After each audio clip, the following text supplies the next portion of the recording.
நான் டிசைட் பண்றதே என் ஃபியூச்சருக்காக தான். கல்யாணம்னா ஃபர்ஸ்ட் லுக் தானே யோசிக்க முடியும். ஆனா கோல்ட் வாங்குறது அது லைஃப் டைம் டிசிஷன். என்னோட டிசிஷன் ஜெயகுரு ஜுவல்லர்ஸ் தான். ஜெயகுரு ஜுவல்லர்ஸ்ல நான் ஃபர்ஸ்ட் பார்த்த விஷயமே 916 HOID ஹால்மார்க் நகை தான். இதுதான் ட்ரஸ்ட்டுக்கே லேண்ட்மார்க்.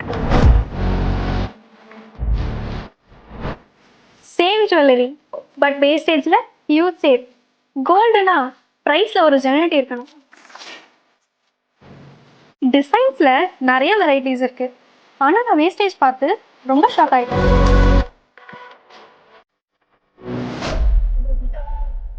ராயல் ஆன்டிக் ஜுவல்லரிக்கு 10% தான் வேஸ்டேஜ். எனக்கு டிசைன் வேணும், ப்ரைஸும் அஃபோர்டபுளாக வேணும். இது ரெண்டும் ஜெயகுருல அச்சீவ் ஆயிடுச்சு. நான் டிசைட் பண்றது என் ஃபியூச்சருக்காக தான். So I choose Jayaguru jewellers. தங்கம் வாங்க தங்கம் சேரும்.